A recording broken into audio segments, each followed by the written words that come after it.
엇갈린 경제평가입니다. 취임 2주년을 맞은 문 대통령의 경제 정책에 대해서 좀 더 자세히 짚어보겠습니다. 어제 대담에서도 최저임금의 급격한 인상으로 자영업자에게 송구하다, 이런 아쉬운 부분들이 많다고 고백을 하셨습니다.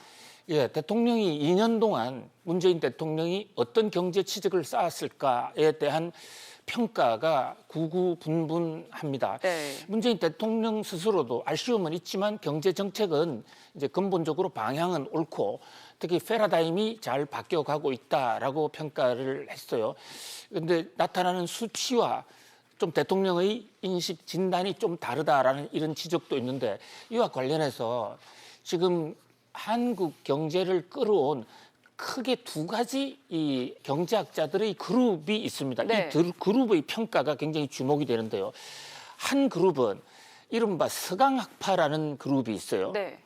이게 서강대학 교수들이 많이 들어가 있다고 해서 서강학파이긴 합니다만 사실은 이 서강학파는 본류가 박정희 경제정책을 실제로 수행해왔던 또는 지지하는 사람들을 얘기합니다. 네. 박 대통령이 해외에 있는 교수들을 대거 귀국을 시키면서 경제정책, 특히 KDI를 중심으로 경제정책을 꾸려갔는데요.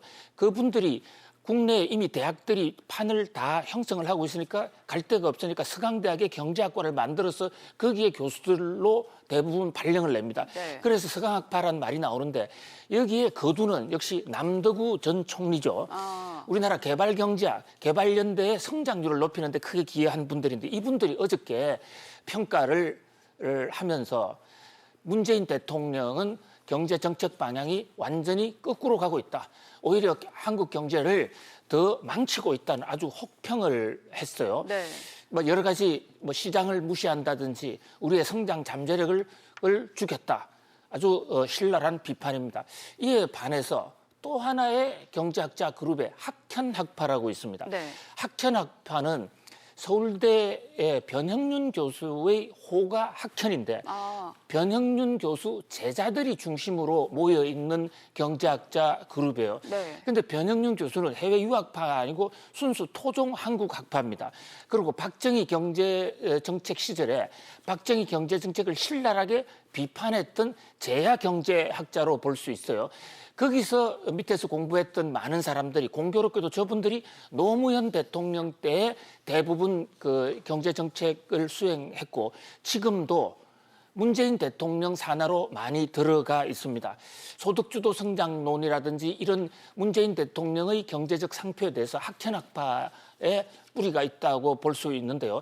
대부분 학교 다닐 때 이 경제 정책과 관련해서 박정희 정책에 반대하면서 학생운동을 했던 사람들도 많이 있어요. 네. 그래서 정통 주류 경제학에서는 이 두 학파가 다 좀 다소 정치적이다라는 그런 비판을 하고 있습니다. 학현파는 박정희 경제정책을 비판하는 데 앞장을 섰고 네. 서강학파는 박정희 경제정책을 지지하는 데 앞장을 섰습니다. 지금 아직도 지금 박정희 대통령 돌아가시니까 한참 됐는데 경제학계에서 여전히 친박정희냐 반박정희냐로 나눠져 있는 이런 모습인데 학현파는 문재인 대통령 경제정책 방향은 옳다.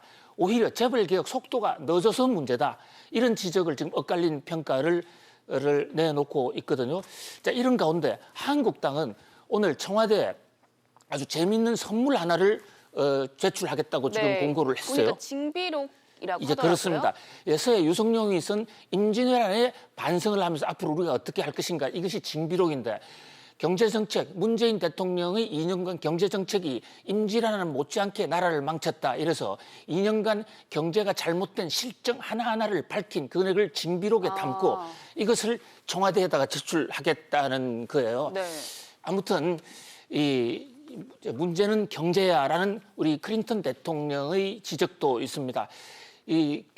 오늘날 현대사회에서 경제를 잘 살리는 대통령이 결국 국민적인 지지를 받고 오래 간다 그런 관점에서 취임 2주년을 맞으면서 여당이나 야당이나 다시 한번 경제 정책을 한번 생각해 보는 그런 하루가 되었으면 합니다. 네, 계속해서 네 번째 키워드 보겠습니다.